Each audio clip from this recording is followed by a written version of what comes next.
अजूनही धरतात. मी विचारलंय का जुन्या लोकांना, ते अंतरपाठ का धरतात बुवा? ते म्हटले जुन्या काळी कसं होतं, फोटो वगैरे नव्हते, अल्बमचा विषय नाही.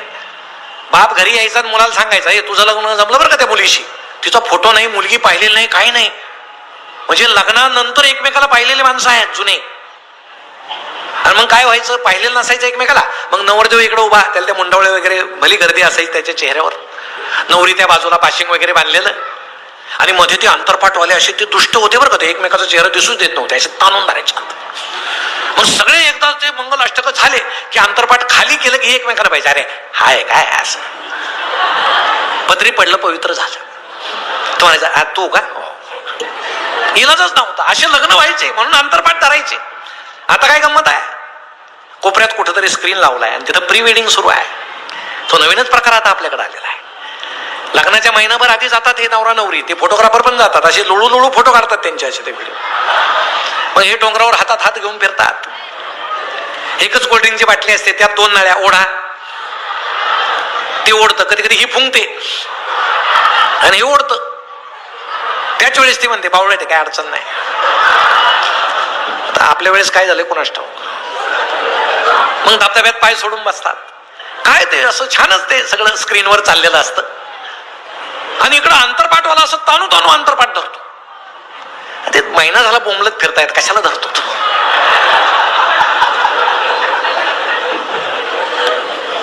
पण आमची गंमत अशी आहे, नवं तर धरायचं, जुनं सोडायचं नाही. कशाला, या प्रथा बदला ना. नाही आम्ही बदलत. आता फोटोची तीच गंमत आहे. पूर्वी कसे फोटो असायचे, अल्बम असायचे ना फोटोचे, आपल्या घरामध्ये अल्बम. मला तर आश्चर्य वाटतं, 10-10, 15-15 वर्ष झाले काही माणसांनी अल्बम जपून ठेवले लग्नाचे. मानलं पाहिजे त्यांना. इतक्या दुःखी दिवसाचे फोटो इतके जपून ठेवतात म्हणजे कमालच आहे. ठेवतात होतो. नवरे म्हणतो हा आपण त्या पॉईंटवर गेलो होतो. ती सांगते अहो तो पॉईंट नाही हा. मग हा सांगतो अगं हा तोच पॉईंट आहे, तो नाही का, तू घोड्यावर बसली आणि घोडं खाली बसलं, तो नमतच आहे. ते पाहुण्यामुळे जमायचं म्हणायला बरं का. असं म्हटलं की पाहुण्याबरोबरच निघून जायचं. पण त्यावेळेस अल्बम असायचं. आता ते सगळं गेलं. आता काय स्पेशल इफेक्ट आलेले आहे. आता तो असं 2 दिवस झाले, 2-3 दिवसानं तो एकदा ते सीडी वगैरे आली की मोठा स्क्रीन, आणि त्यावर ते सगळं कुटुंब बसतं असं, आणि ते लावतात भाऊ व्हिडिओ. असा नवरदेव असा कबुतरासारखा, त्याला पंख वगैरे असं स्पेशल इफेक्ट.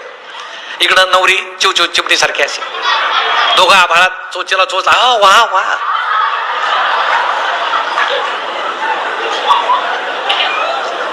नवरीचा बापही दाखवला पाहिजे असा जटायू सारखा पंख कापलेला.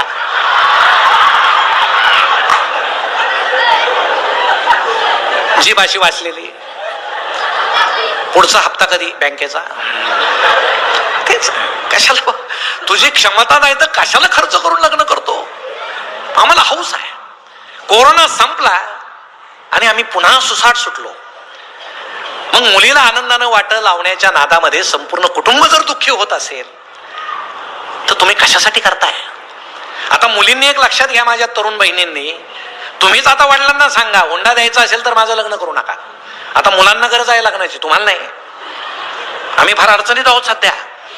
त्या सोलापुरात मोर्चा निघाला होता काल परवा नवरदेवांचा, म्हणजे लग्न न झालेल्या मुलांचा, पाशिंग बांधून घोड्यावर त्यांची संघटना झाली. आता लग्न न झालेल्या तरुणांची, आमचे लग्न करा, आमचे लग्न करा. सामाजिक प्रश्न झाला आता तो. आता मुलींनी घाबरायचं नाही.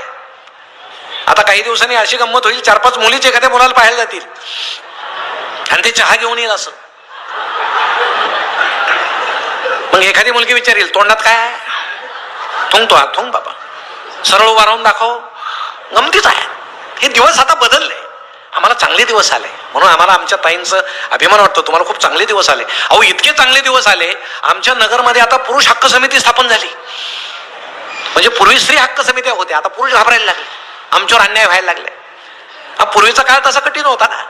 ते जेवण दळवींच्या कादंबरीत तुम्ही जर वाचलं तर ते सांगतात आमची एकत्रित कुटुंब पद्धती होती आणि जे स्वयंपाकघर होतं तिथं अंधार होता. म्हणजे आलेल्या पाहुण्यांना स्त्रियांचा चेहरा सुद्धा दिसत नसायचा. आणि मग जेवायला सुद्धा कसे बसायचे, संध्याकाळी सगळ्यात ज्येष्ठ माणूस आधी बसायचं, मग वयानं कमी कमी असे सगळ्यात शेवटी लहान मुलगा असे एका रांगेत जेवायला बसायचे. मग सगळ्या स्त्रिया वाढायला यायच्या अशा डोक्यावर पदर घेऊन. त्यावेळेस साड्यांना पदर होते. अशा यायच्या त्या पदर घेऊन सगळ्यांना वाढायच्या. मग दळवी सांगायचे आमरस केलेला असला की माणसं असे भुरुक भुरुक पिऊन टाकायचे. मग माझ्या आईला तर आमरस खूप आवडायचा आणि मला भीती अशी वाटायची आईला आमरस राहणार नाही. मग मी काय करायचो, एक वाटी भुरकन प्यायचो, दुसरी वाटी भरून घ्यायचो आणि हळूच मागे ठेवायचो. आणि पंगत संपल्यावर हळूच आईजवळ जाऊन म्हणायचो, आई हे बघ तुला आमरस. हे संस्कार एकत्रित कुटुंब पद्धतीमध्ये पूर्वी व्हायचे.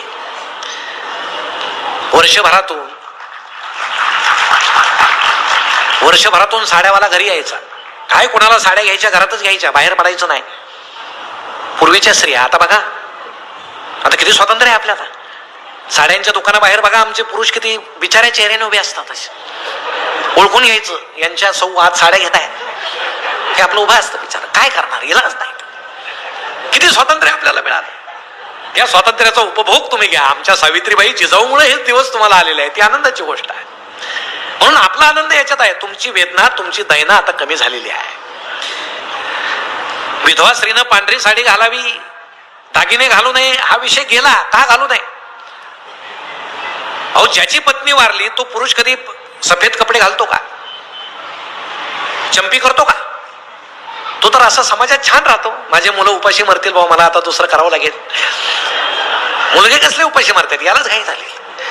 तुम्हाला तो हक्क का नको? तो हक्क आता तुम्हाला आलाय, ही आनंदाची गोष्ट आहे. म्हणून पूर्वीच्या लग्न संस्था आणि आता आम्ही जे करतो हा आम्हाला अस्वस्थ करणारा प्रकार आहे. म्हणून आम्ही सुख कशात मिळवायचं, सुख शोधा. नुसतं सुख, आज आम्ही फक्त सुखी आहोत, समाधानी नाही. कारण सगळी भौतिक साधनं आम्हाला आहेत. सुख आणि समाधान यात काय बदल आहे? समोर पंचपक्वानाचं ताट आहे म्हणजे सुख आहे, पण ते खाल्लं तर पचत नाही म्हणजे समाधान नाही.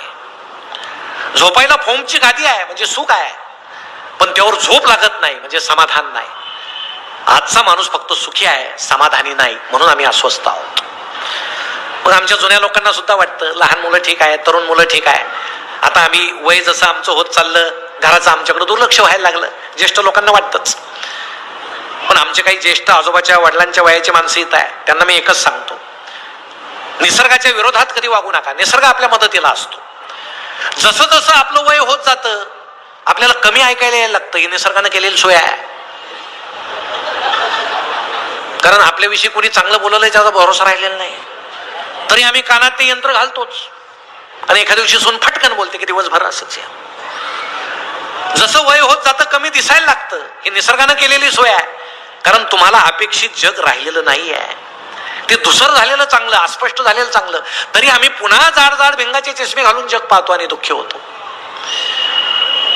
खेड्यामध्ये पारावर ज्यावेळी दोन म्हातारे बसले, एक जण दुसऱ्याला असं म्हटला, काय जमाना आलाय, काय झालं म्हणे? माझी सून मला चहा देताना डोक्यावर पदरच घेत नाही. दुसरा म्हटला, माझी मला चहाच देत नाही. तुला पदराचं काही पडलंय का? घे ना बाबा गुपचूप. शेवटी आनंद कशात मानायचा? आयुष्याच्या सायंकाळी हे सुद्धा आपल्या मनावर आहे. ज्याला पेन्शन आहे त्यात जरा बरं आहे.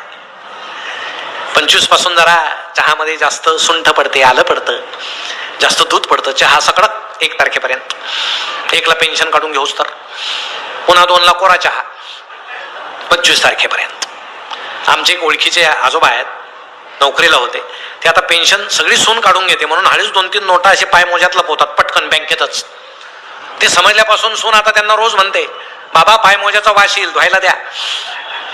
काही ठेवायचं नाही तुमच्याजवळ. मग वृद्धापकाळी सुद्धा एक लक्षात घेतलं पाहिजे, सूर्य उगवताना आभाळामध्ये लाली असते म्हणजे आनंद असतो, सुख असतं. तसं सूर्य मावळताना सुद्धा आभाळात लाली असते, आनंद असतो. ते भोगण्याचं तंत्र आपल्याला आत्मसात झालं पाहिजे. आपण कधी काळी घेतलेला ब्लॅक अँड व्हाईट टीव्ही मुलानं विकला, कुणाच्या सांगण्यावरून विकला माहित आहे? काही बोलू नका. नवीन रंगीत टीव्ही आणला. टीव्ही आल्याबरोबर मुलाला म्हणा, बाळ तुला माझी किती काळजी आहे, मला कमी दिसायला लागलं म्हणून तू मोठा टीव्ही आणला. मुलाला मनातच लाज वाटेल की बाबांना मी विचारायला पाहिजे होतं. ही कुटुंब व्यवस्था आहे. आता प्रत्येक बापानं सावध राहण्याची वेळ आलेली आहे, कारण जे आजूबाजूला घटना घडतात त्या आनंददायी नाही. एकच उदाहरण तुम्हाला सांगतो. पुण्यामध्ये मोठा वाडा सदाशिव पेठेमध्ये, आणि अमेरिकेमध्ये मुलगा आणि सून ज्यावेळेस आले आणि बाबांना म्हटले, भारतामध्ये ज्येष्ठांनी राहणं धोक्याचं झालेलं आहे, आपण अमेरिकेत जाऊ, वाडा विकू. बाबा म्हटले माझा जिथं जन्म झाला, मी जिथं राहिलो, मला वाडा विकायचा नाही. तरी त्या दोघांनी त्यांना समजावून सांगितलं. कितीतरी कोटीला वाडा विकला. सगळं सामान भरलं, विमानतळावर गेले बाबांना घेऊन अमेरिकेत जायला. विमान पाहून येतो म्हणून जे गेले ते पुन्हा आलेच नाही. बाबा तसेच विमानतळावर बसून. आणि नंतर त्यांच्या लक्षात आलं आपल्याला फसवलं गेलं. ते आता एका वृद्धाश्रमात आहेत. आता डोक्यावरून एखाद्या विमानाचा आवाज आला की ते वर पाहतात, आशेनं पाहतात, मला न्यायला माझा मुलगा माझी सून आली की काय. पण ते आता कधीही येणार नाहीत. हे वास्तव आहे. म्हणून म्हातारपणीचा जो आनंद आहे तो मिळवायचा असेल तर आता सावध राहायला पाहिजे.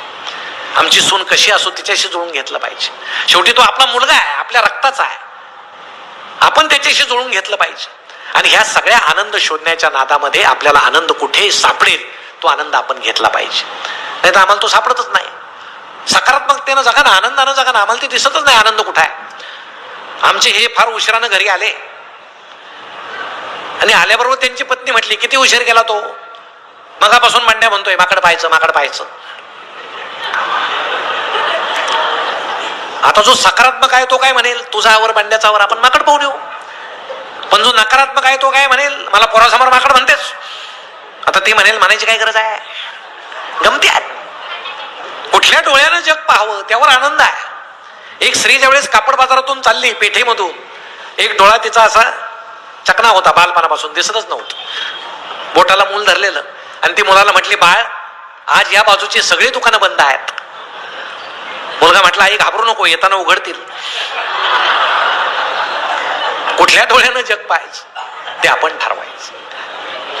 म्हणून तुम्हाला एक गंमत सांगतो. लोकलमध्ये ज्यावेळेस एका मुलाचा मोबाईल खाली पडला दरवाजातून, तो रडायला लागला.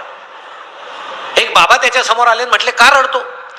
म्हणे बाबा मी कालच 20,000चा मोबाईल घेतला होता, पडला हातातून निसटला. ते म्हटले अरे काय रडू नको, परवा दिवशी मी 70,000चा कॅमेरा घेतला, तो असाच पडला, चोरी गेला, रडू नको. त्याला बरं वाटलं. माझा 20चाच होता, यांचा 70चा गेला. दुसऱ्या दिवशी एक तरुण रडत होता, तेच बाबा त्याच्या समोर गेले. काय झालं. म्हणे माझे वडील गेले. बाबा म्हटले तुझं वय किती आहे. तो म्हटला 30. अरे 30 वर्ष तुला वडिलांचं प्रेम मिळालं, कशाला रडतोस. मी लहान असताना माझे वडील गेले. त्या तरुणाला बरं वाटलं, मला 30 वर्ष तरी वडिलांचं प्रेम मिळालं. एक प्रवासी हे पाहायचं हे बाबा खोटं बोलतायत. कोणाला दुःख झालं की त्याच्या समोर जातात, काहीतरी खोटं बोलतात. हे नेमके आहेत कोण. एके दिवशी लोकल थांबली, बाबा खाली उतरले, प्रवासी त्यांच्या मागे उतरला. एक खूप उंची गाडी आली, ड्रायव्हर होता, बाबा त्यात बसले. प्रवाशानं रिक्षा केली, त्या गाडीच्या मागे घे म्हटला. रिक्षानं पाठलाग केला. एका भल्या मोठ्या बंगल्यासमोर गाडी थांबली. बाबा आत गेले. हा रिक्षातून उतरला, त्यांच्या समोर गेला. बाबा सोफ्यावर बसले. प्रवासी त्यांच्या समोर गेला आणि म्हटला बाबा मी तुम्हाला आज पकडलं. म्हणे काय झालं. म्हणे मी रोज लोकलमध्ये प्रवास करतो, या वयात कशाला खोटं बोलता. म्हणे अरे झालं काय. म्हणे काय त्या मुलाचा मोबाईल गेला 20,000चा तुम्ही सांगितलं, माझा 70,000चा. कोणाचे वडील वारले तुम्ही म्हणता, माझे बालपणीच वारले. ते बाबा म्हटले खरं आहे, माझी आई जिवंत आहे, माझे वडील जिवंत आहेत, हा बंगला माझा आहे, सगळं ऐश्वर आहे. पण माणसाची एक वृत्ती आहे, आपल्याला झालेलं दुःख हे पुढच्याला झालेल्या दुःखापेक्षा जर कमी असेल तर त्याला आनंद होतो. मी लोकलमध्ये फिरून तेच काम करतो.